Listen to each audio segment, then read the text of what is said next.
Selamat pagi dokter dan teman-teman, saya Afifa. Di sini saya akan membahas tentang luka bakar listrik.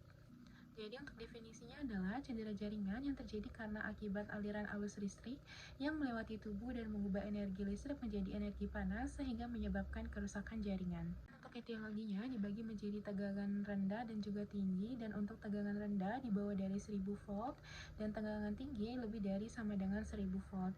Untuk tingkat keparahannya dipengaruhi oleh besarnya tegangan, durasi dari kontaknya, dan jalur arus listriknya. Untuk anamnesis, untuk riwayat kejadiannya, yaitu kontaknya dengan listrik, jenis sumber dan tegangan, lalu berhubungan dengan durasi kontak dan lingkungan kejadian, basah atau kering. Lalu untuk gejala utamanya, apakah terdapat nyeri atau luka bakar, lalu ada penurunan kesadaran, dan biasanya terjadi palpitasi atau sinkop atau aritmia. Lalu kita tanyakan juga apakah terdapat gejala penyerta seperti adanya kelemahan otot atau paralisis, nyeri otot atau radomyolisis, lalu ada luka masuk dan keluar dari listrik, dan kita juga perlu menanyakan riwayat penting seperti adakah penyakit jantung dan riwayat trauma jatuh sering terjadi karena serangan listrik. Selanjutnya untuk pemeriksaan fisik perlu juga untuk mengidentifikasi dari status umum ABCDE, airway breathing circulation, dan tanda-tanda mengidentifikasi dari tanda shock atau gangguan hemodinamik.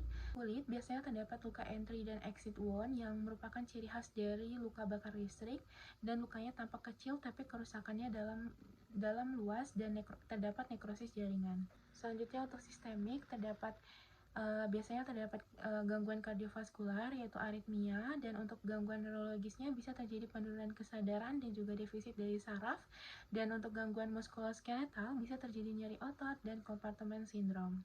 Selanjutnya untuk pemeriksaan penunjangnya bisa dilakukan EKG dan monitoring jantung. Untuk monitoringnya bisa dilanjutkan apabila terdapat nyeri dada, EKG yang abnormal, jalur arus melalui dada atau transtoraks, dan ada henti jantung, penurunan kesadaran, dan adanya riwayat penyakit jantung. Lalu dilakukan juga pemeriksaan laboratorium yaitu CBC darah lengkap.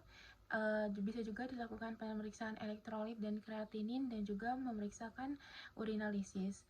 Selanjutnya bisa juga dilakukan pemeriksaan biomarker jantung. Untuk indikasi pemeriksaannya apabila arus melewati dada, terdapat nyeri dada, dan EKG yang abnormal, serta bisa juga dilakukan pemeriksaan CKMB dan troponin. Selanjutnya bisa juga melakukan pemeriksaan fototoraks. Untuk indikasinya apabila terdapat henti jantung atau pernafasan, nyeri dada atau sesak, trauma atau jatuh, dan CPR.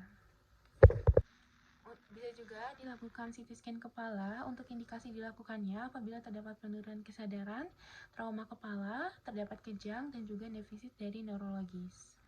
Selanjutnya untuk diagnosis, jadi diagnosis dari luka bakar listrik ini ditegakkan berdasarkan kombinasi dari anamnesis, pemeriksaan fisik, dan juga pemeriksaan penunjang. Dan untuk dari anamnesis terdapat riwayat dari paparan listrik, temuan klinis yang khas, dan terdapat luka masuk dan keluar, dan juga terdapat kerusakan jaringan dalam. Gangguan sistemiknya sendiri bisa terjadi adanya aritmia atau radomyolisis. Tandanya yang pertama adalah stabilitas awal, yaitu tangani sebagai kasus trauma dan juga kardiak. Jadi ikuti protokol dari ACLS dan juga ATLS. Untuk fokusnya adalah airway breathing dan circulation. Lalu dilakukan monitoring jantung. Hal ini wajib pada semua pasien dengan cedera listrik yang signifikan.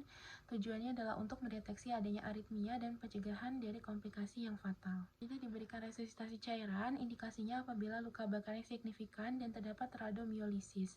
Targetnya adalah urinnya 1-2 ml per kilogram per jam.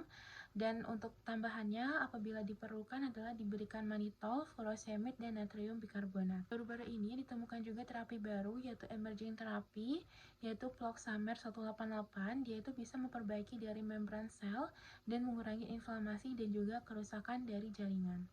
Lalu selanjutnya terdapat juga terapi dari sel punca. Sumbernya adalah dari sumsum tulang, adiposa, dan darah dari tali pusat. Efeknya adalah dia merupakan antiinflamasi dan regenerasi jaringan dan memperbaiki dari saraf. Selanjutnya bisa juga dilakukan tindakan bedah. Untuk indikasinya apabila terdapat paparan tegangan yang tinggi, kontak lama dengan tekanan rendah, lalu kerusakan jaringan yang berat. Tindakan yang bisa dilakukan adalah fasiotomi dan merupakan hal yang emergensi.